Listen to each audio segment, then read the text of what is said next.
Back in ye old days, think 2012 when Gangnam Style ruled the world, K-pop fans were seen as nothing more than crazy teenagers. This is definitely still the case, but with every passing day it becomes harder and harder to reduce K-pop fans to this stereotype. As the people who were the basis of the first few waves of fans grow up, well, they have to get jobs, don't they? And K-pop fans have well and truly shown their diversity and their ability to, despite the stereotype, contribute to society. We've had fans showcase their work and lives online, from becoming lawyers, parents, teachers, working in social justice, being architects, engineers, and scientists. I think I even remember a few people in 2020 and 2021 talking about how they, along with some furries, were working on the COVID vaccine. This is to the point that we even get shows like Idle Eye, which have a focus on how adult professional fans balance their work lives and responsibilities and their love for their favourite idols. One of my favourite contributions of K-pop fans, as you'd expect from me, is their contributions to academia. There are so many interesting aspects of K-pop from an academic perspective: media studies, cultural studies, linguistics, psychology, education, and so on. K-pop is an industry which is inherently linked to the internet and wouldn't exist in its current state, or really at all, without the internet. It's also an inherently globalized industry and genre, leading to many interesting cultural overlaps. It blends so many fields of study and, moreover, is a super underexplored and under-researched area, as are all things dominated by women.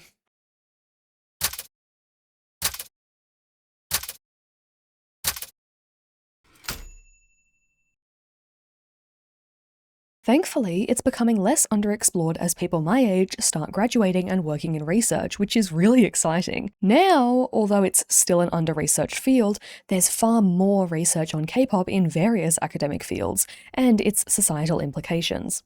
While a few years ago I was only able to find a few scant articles on the topic, these days a search results in tens or even hundreds of results. The main boundary for me personally these days is whether an article is written in English or not, but a good chunk of articles which were originally written in Korean, Chinese, or Filipino are translated to English anyway, which is nice, of course. Now, my viewers tend to like long videos, but I kind of doubt you want to hear me spouting ultra-specific details of like 50 different studies, so here's what I'll do. In this video, I'll discuss a few standout pieces of writing and media that I've enjoyed from 3 different categories. First, I'll start with a selection of the most interesting peer-reviewed papers I found in my searches. This will cross several areas like psychology, linguistics, and queer studies. Then I'll talk about some of the non-peer-reviewed materials I looked at, such as books which were written by researchers but weren't actually, like, proper peer-reviewed articles. Finally, I'll briefly touch on more amateur materials, which is basically what I do. For some of these categories, but mostly peer-reviewed academia, I'll include further recommendations in the reference document in the description, so if you liked the sound of something, please go to that document to find further reading. If there's any article I mentioned here or that you find which you'd like me to discuss in more detail, WUG video style, I'm more than happy to discuss things like the strengths and weaknesses of individual studies, but I won't actually do it unless people want me to. There's no particular trigger warning for this video. I'll be discussing a range of research, but we won't include anything in extreme detail, and although some articles may include some potentially triggering topics, most of them are very tame, all things considered. I suppose the biggest trigger is the treatment of idols and trainees, but you're on my channel, I feel like you're probably already aware of that. So with that, let's get into it, starting with the peer-reviewed papers.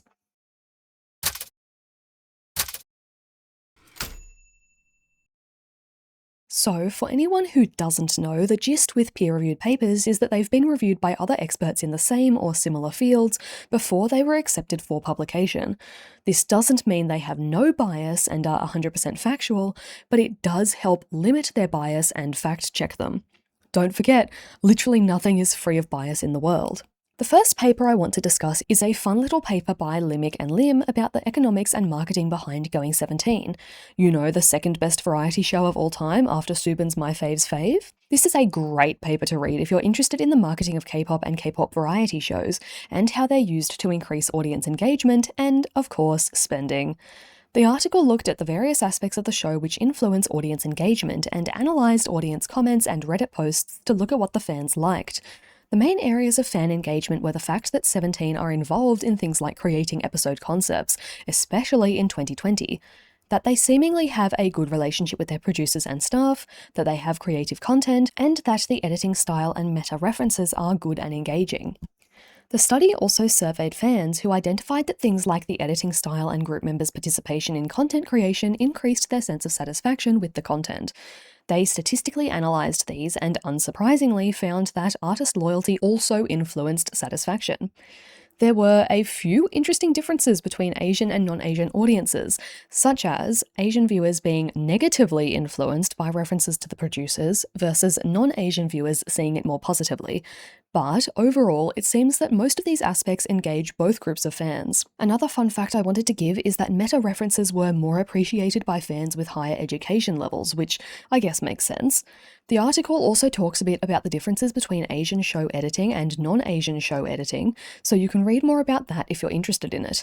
The conclusion is that while these shows are obviously made for fans, they also market to non-fans, especially in this case, cubics. Next, I have two psychology/psychiatry articles to discuss.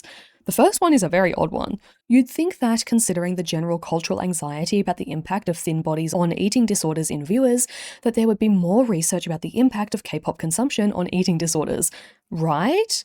But no, this is still a shockingly under-researched field. I found one article on Indonesian high school students which found that Korean wave exposure correlates with, but can't even be determined as a cause, of body image issues and eating disorder risk.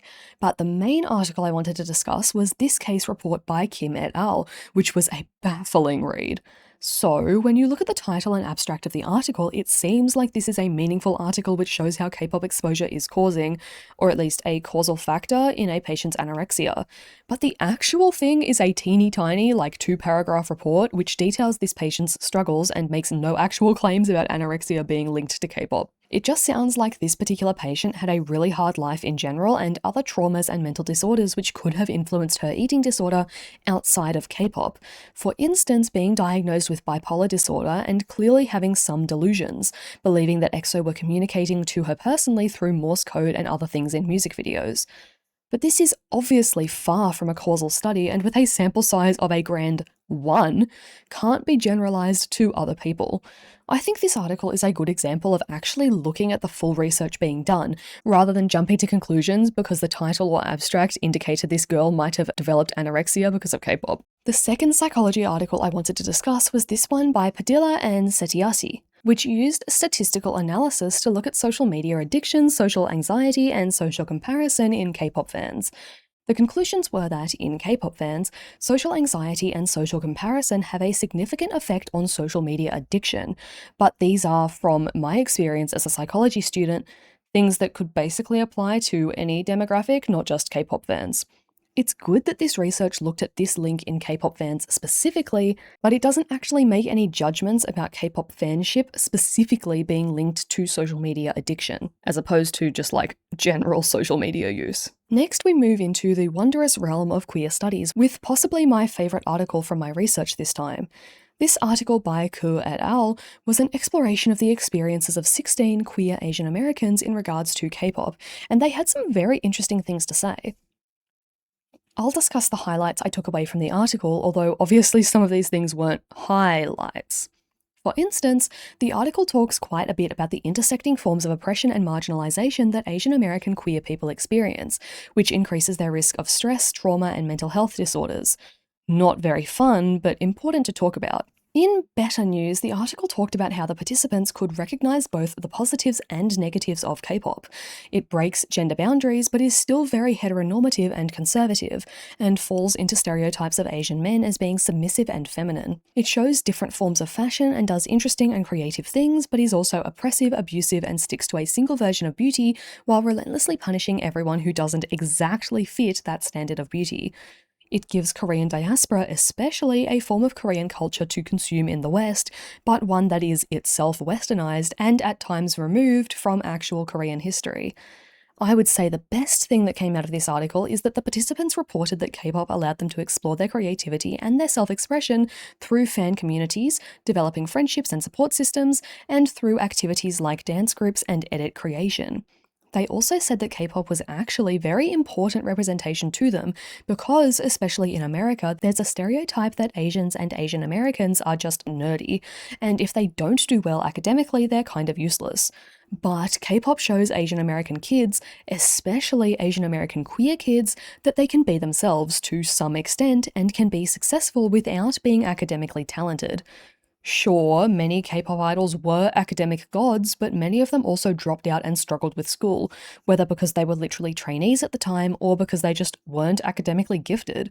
This representation of other forms of Asian success is key and reassuring to these young people. So that's a nice fun fact for you. I have 3 more peer-reviewed articles to discuss. The first is just a quick mention that K-pop has indeed been used for training and validating language models. In this case, an Indonesian version of the BERT model, which analyzes sentiment, i.e. whether something is positive, negative, or neutral in tone, was validated with the use of fans of Blackpink on YouTube. So read that if you're interested in language analysis models. The second is a good article for people who are interested in linguistics and language learning, not from a model learning perspective, but from a human learning and use perspective. This article from Malik and Haidar is all about the advantages and disadvantages of non-English speakers learning English through, of all things, K-pop stan Twitter. Yeah, for real.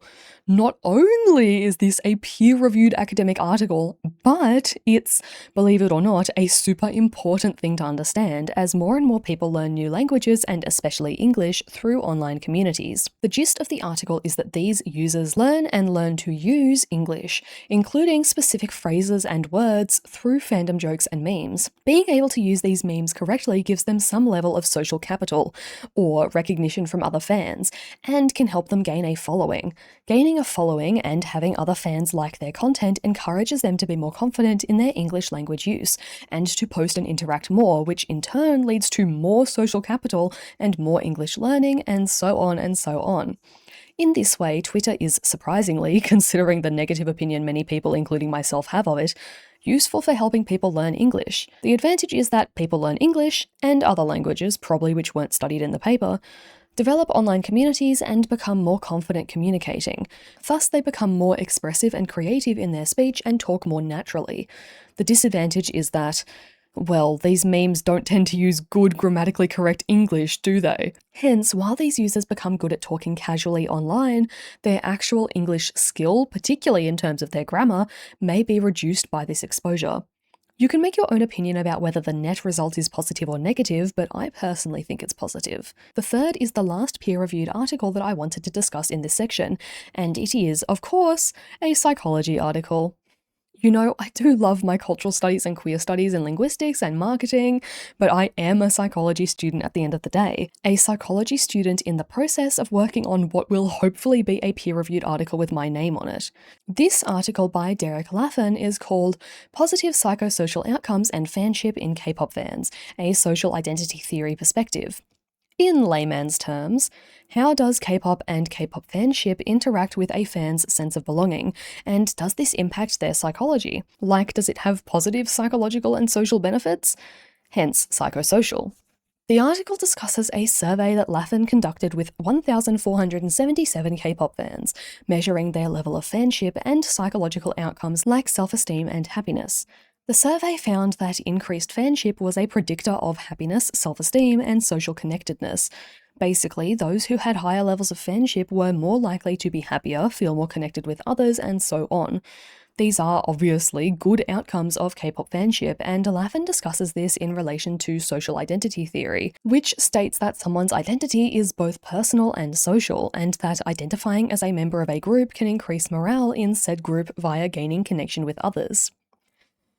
Which is just a nice article to consider for the positive benefits of fanship. Laffin mentions how online social psychology, i.e. social psychology in the cyberspace, is a growing field and is relevant for K-pop fans, many of whom conduct fan activities online as opposed to in person. Considering online social psychology is the field I'd like to go into, well, you know I found this article interesting. Now, in my relatively short and far from exhaustive research, I found almost 40 other academic articles based on something to do with K-pop. These articles looked at race K-pop interactions, the cultural melding of K-pop, Australian members in K-pop, specifically New Jeans, stigma, social networks, and more. So if you think you're interested, please do check out the reference document in the description and read at your pleasure. The peer-reviewed articles made up the bulk of the interesting things I wanted to talk about in this mini-sode, but there are other related topics I'd like to include under the academic umbrella. So let's start with the non-peer-reviewed academic content.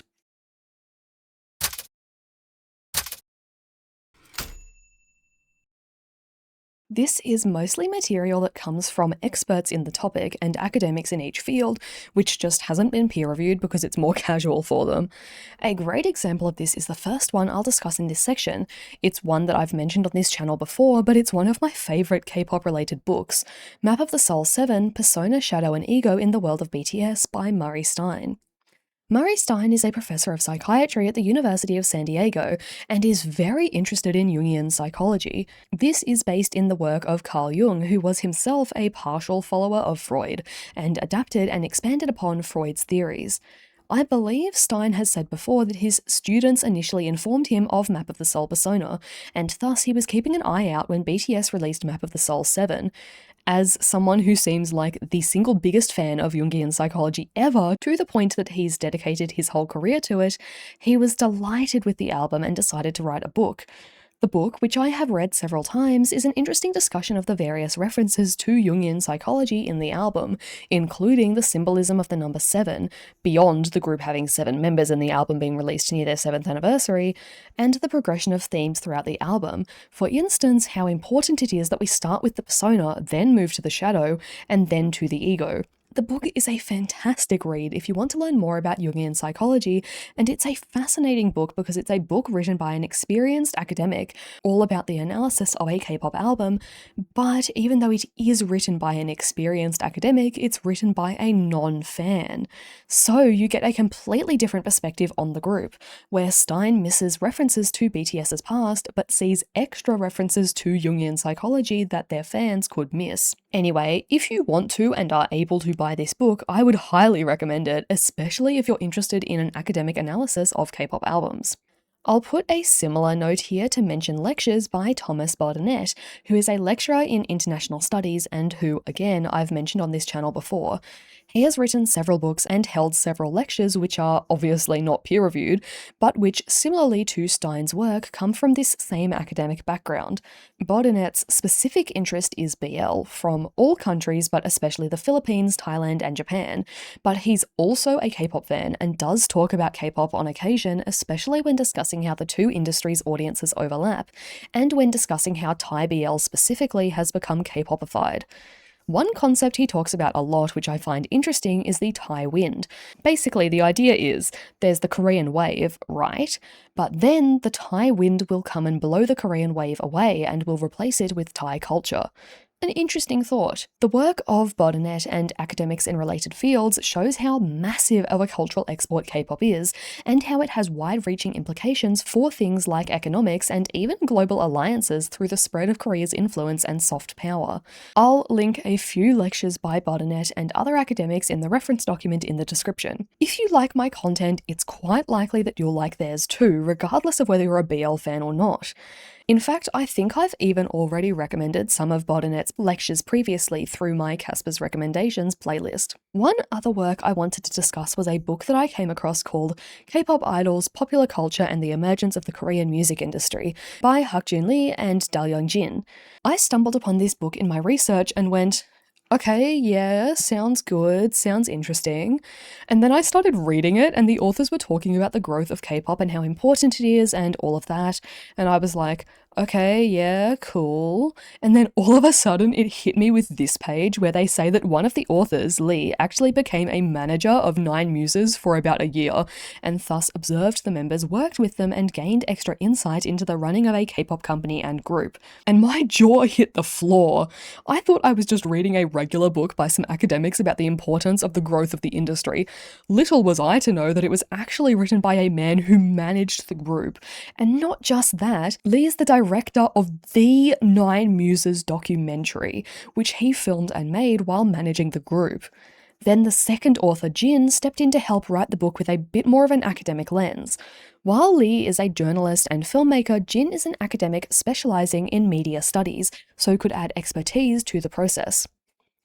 This was all done with the knowledge of Star Empire, Nine Muses Company, and the book and documentary document in significant detail the activities and hardships of the group, including arguments between the members, the mental and physical struggles of the members, issues they faced as rookies, the drive to be successful, and so on. This book honestly made me wonder how people still think that K-pop is all behind closed doors, and that 2019 exposés were considered groundbreaking when this documentary was literally released in 2010 or 2012, depending on your region. Like, we've known about all of this for well over a decade. Anyway, if you want to watch it, the documentary is on YouTube and the book can be accessed online depending on your library access. The documentary is more accessible, but the book goes into more detail, so take your pick, I guess. Or watch both. They're both very interesting behind-the-scenes looks at idol life and have some interesting insights into the industry. So that's the wonderful realm of semi-academic material, or material written by academics but not peer-reviewed. Now let's move on to a brief mention of the final category of material for this video, the amateur work.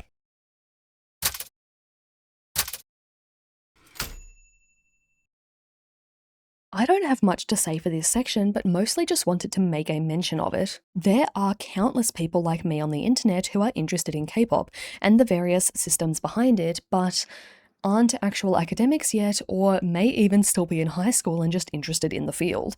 Alternatively, they could be adults with full-time jobs who just do K-pop stuff as a side hobby. Most of these things certainly aren't academic, but their creators may draw on academic knowledge and structures of analysis to do whatever they need to do. I would say the biggest space for these kinds of pieces is YouTube video essays, although they also exist in very long posts on Reddit and personal blogs, and occasionally on Twitter and Tumblr. I've recommended several of these previously through my recommendations playlist. For instance, the first video on that playlist, Gunnock's Gambit by Miss Fimbleton, leans into game theory and strategy for reality shows, as well as some degree of psychology behind them. There are also videos from industry professionals who teach you more about their specific realm of expertise, such as Jordan Omre and Form of Therapy, who both discuss video creation, editing, directing, and storytelling. In the same vein, there are breakdown videos made by those who have been in the industry previously, like the content that Han from the Honeyverse makes. Then we have things like fandom censuses, which are usually done by non-professional fans who nonetheless create a survey, distribute it, and analyze and display the data. And there are people who make ultra-long posts, either analysing the actual content of a group, or analysing and creating data on more specific things. For instance, I've seen posts that analyse the change in percentage of foreign idols in the industry over time, and especially posts for survival shows. See those two ultra-long Boys Planet fanfiction analysis posts that I talk about every video. Many of these analyses require the person writing the post to gain experience in some realm of academia or creative content creation. Data analysis posts especially tend to require the person involved to be good at data scraping, survey creation, data presentation, mathematical analysis, and so on. So people can use these activities to 1. Engage with other fans, 2. Provide interesting information to other fans, 3. Show their fanship of a group, and 4. Gain knowledge and experience in a certain field. Finally, I just wanted to give a quick mention to all of the theorist fans, who have to learn about countless fields in their journey to uncover every single Easter egg. This includes, but is not limited to, learning about different languages, even beyond Korean, English, and Japanese, learning about historical texts, learning about history in general, learning about cultural and religious symbols, psychology, law, philosophy, and so on. This is clearly far from hardcore academia, but it does mirror many cultural studies that academics do, and is like the baby version of academia, I guess? Of course, one of the reasons I'm interested in this kind of thing is because I myself take part. Although almost all of my videos have some kind of analytical tone and are inspired and influenced both by my experiences as a student and by the academia that I have been involved in, there are specific sections of some of my videos which explicitly talk about these academic concepts. For instance, the psychology sections of my Kepler-88 video. This also applies to my videos with Mia. In our K-pop PR video, we talk about academic terms related to PR and marketing, and applied them to the industry with current and historical examples. I've also been known to write excessively long Reddit posts myself.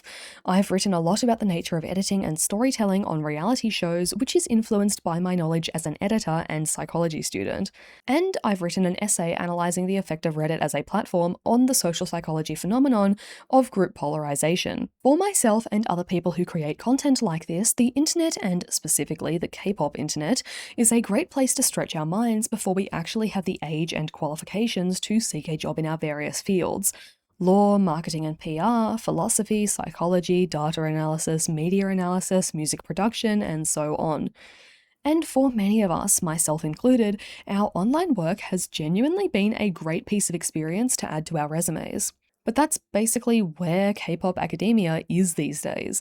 It's under-researched, but still grows and thrives more and more as it does, whether that be in actual peer-reviewed articles, non-peer-reviewed academic work, or amateur work from those who want to become academics.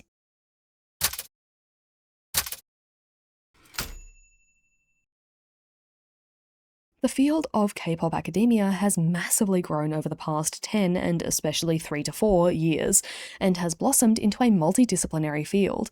This is crucial. Not only are we learning more about the world online and how we interact with the internet and each other on it, but K-pop has been used to test new technologies and to examine the psychological states and processes of different fan communities. It has birthed creatives, reinforced scientific theories, and most of all, contributes to our understanding of hobbies populated largely by teenage girls, a hugely underrepresented and under-researched portion of the population. My greatest tip, if you're interested in getting involved in K-pop related academia, is to sign yourself up for a few online survey sites, and to keep an eye out for things like Reddit or Facebook posts. As I said at the beginning of this video, as people my age begin to graduate and do our honours, masters and PhD research, more and more K-pop fans are reaching out to online communities for their research. I've participated in several studies myself, some of which were very rewarding. Many of them came from posts on K-pop Reddit or Facebook communities, or from seeing posts recommended on Instagram or by undergraduate research pages. So yes, you too could contribute to K-pop academia. Yet again, if there's a study you'd like me to go into in more depth, let me know. But for now, I think this is a pretty comprehensive overview of the current trajectory and state of K-pop academia. And holy moly, is it interesting and good. I hope to see many, many more articles and many, many more extremely long Reddit posts in the future. And I'm sure I'll make a few of those myself. But that's the end of this video. Thanks for watching, I hope you learned something, and I'll see you in the next video.